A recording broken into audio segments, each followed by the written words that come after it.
আমার সকল প্রিয় ভিউয়ার্সদেরকে ভালোবাসা ভরা সালাম জানাই। আজ আপনাদের সঙ্গে কাঁকরোলের একটা রেসিপি শেয়ার করব। অল্প কয়েকটা চিংড়ি মাছ আর স্পেশাল একটা ভাজা মশলা ব্যবহার করে দুর্দান্ত স্বাদের কাঁকরোলের রেসিপিটি তৈরি করে নিয়েছি। আশা করছি আপনাদের ভালো লাগবে। ভালো লাগলে লাইক ও শেয়ার অবশ্যই করবেন। নতুন বন্ধু হলে সাবস্ক্রাইব করার অনুরোধ রইল।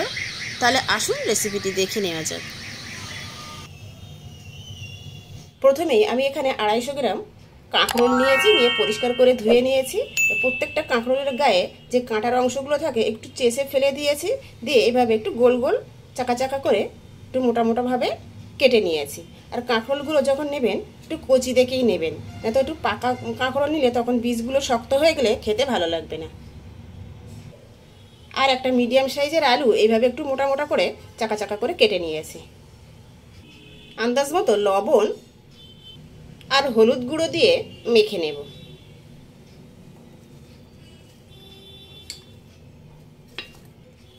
এখানে 100 গ্রাম চিংড়ি মাছ খোসা ছাড়িয়ে পরিষ্কার করে নিয়েছি। এতে আন্দাজ মতো লবণ দিয়ে দেব, দিয়ে মেখে রাখবো। মেখে নিয়েছি, এবার এভাবে 10 মিনিট রেখে দেব। রান্না শুরু করার আগেই একটা ভাজা মশলা বানিয়ে রেডি করে রাখবো। নিয়েছি 1/2 টিস্পুন ধনে, 1/2 টিস্পুন জিরে, 1/4 টিস্পুন মৌরি, 2টো শুকনো লঙ্কা আর 8 থেকে 10টা কালো গোলমরিচ।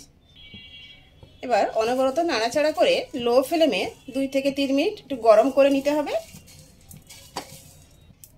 গরম করে নিয়েছি, নামিয়ে নেব। ঠান্ডা হলে গুঁড়ো করে নেব। অন্য আর একটু কড়াই বসিয়ে দিয়েছি। কড়াই গরম হয়ে এলে কাঁকরোল আলুগুলো ভেজে নেব। দেব আন্দাজ মতো সরিষার তেল। তেল গরম হয়ে এসছে, লবণ হলুদ মেখে রাখা কাঁকরোলগুলো সব দিয়ে দেব।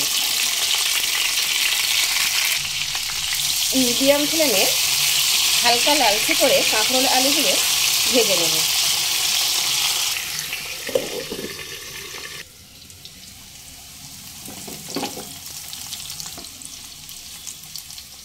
এভাবে ঢাকা দিয়ে দিয়ে ভেজে নিতে হবে। হালকা লালচে করে ভেজে নিয়েছি, এবার একটা প্লেটে উঠিয়ে রাখবো।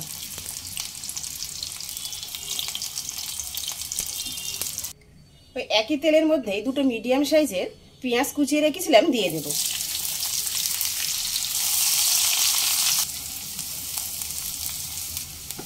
এই রান্নায় একটু পেঁয়াজ বেশি করে দিলে খেতে ভালো লাগে। পেঁয়াজ একটু ভাজা ভাজা হয়ে এসছে, দেব 1 টিস্পুন আদা রসুন বাটা।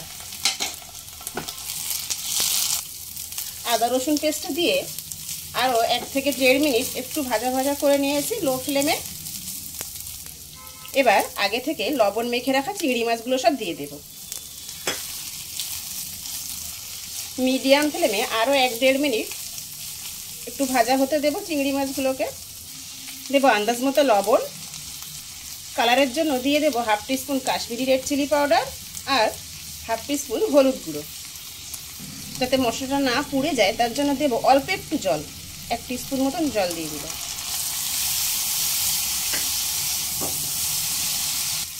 আর আগেই যে ভাজা মশলাটা বানিয়েছিলাম সেটাই সব দিয়ে দেব।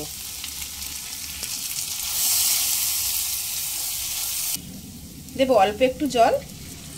এইভাবে অল্প অল্প করে 3 থেকে 4 বার অল্প অল্প করে জল দিয়ে দিয়ে প্রায় 5 থেকে 6 মিনিট মশলাটাকে খুব ভালোভাবে কষিয়ে নিয়ে ফিরে আসছি।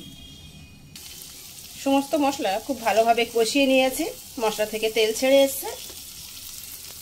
এবার আগে থেকে কাঁকরোল আলু ভেজে রাখাগুলো সব দিয়ে দেব। সমস্ত মশলার সঙ্গে উল্টে পাল্টে খুব ভালোভাবে মিশিয়ে নিতে হবে।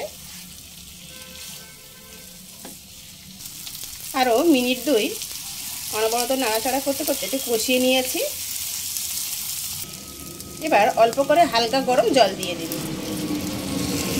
আন্দাজ মতো হালকা গরম জল দিয়ে দিয়েছি।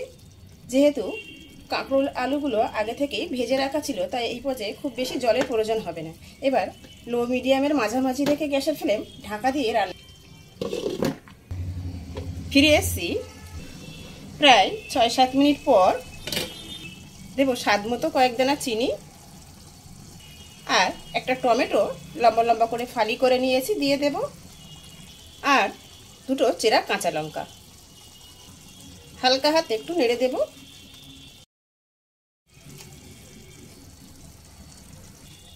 লো ফ্লেমে ঢাকা দিয়ে আরও 2 থেকে 3 মিনিটের জন্য রান্না হতে দেব। এবার ঢাকা খুলে নিয়ে সমস্ত সবজি খুব সুন্দরভাবে সফট হয়ে এসছে। এবার উপর থেকে 1 পিঞ্চ মতো গরম মশলা গুঁড়ো ছড়িয়ে দেব, দিয়ে গ্যাসের ফ্লেম অফ করে দেব, দিয়ে ঢাকা দিয়ে স্ট্যান্ডিং টাইমে রাখবো। তারপর সার্ভ করে নেব।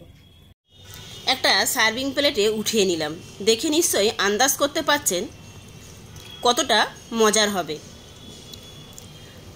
গরম সাদা ভাত বা রুটি সব কিছুর সঙ্গেই দুর্দান্ত ভালো লাগে। আশা করছি একটু হলেও আজকের রেসিপিটি আপনাদের ভালো লেগেছে। ভালো লেগে থাকলে ভিডিওটিতে লাইক দেবেন, নতুন বন্ধু হলে ইউটিউব চ্যানেলটি সাবস্ক্রাইব করবেন আর ফেসবুক পেজটি ফলো করার অনুরোধ রইল। ভিডিওটি শেষ পর্যন্ত দেখার জন্য সবাইকে ধন্যবাদ।